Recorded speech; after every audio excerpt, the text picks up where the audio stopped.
Creating a culture of respect on every team is something that is really important for, I think, leaders to understand that there's a direct relationship between treating people well and the bottom line. See, the ELDC group has been working with a variety of teams for many years now, and we're convinced that the vast majority of employees want to provide the best work possible.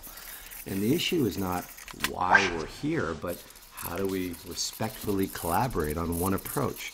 Unfortunately, too many teams today, there's culture of fear and intimidation that leads to poor team morale, high turnover, and lack of accountability, and ultimately inferior quality.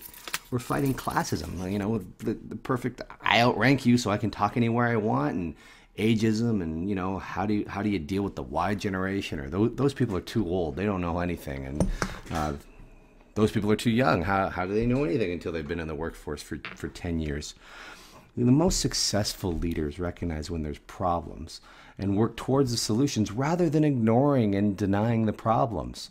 Today's reality is that they're really good people, passionate about their reputation of delivering quality work.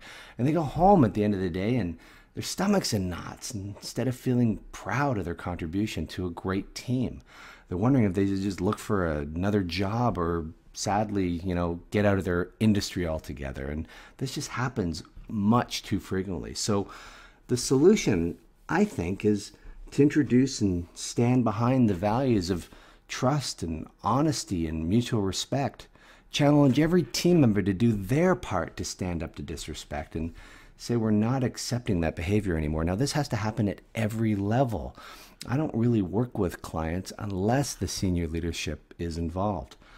I have to explain how with some training, anyone can learn to say things more respectfully, and anyone can call others on disrespect in a safe and effective way.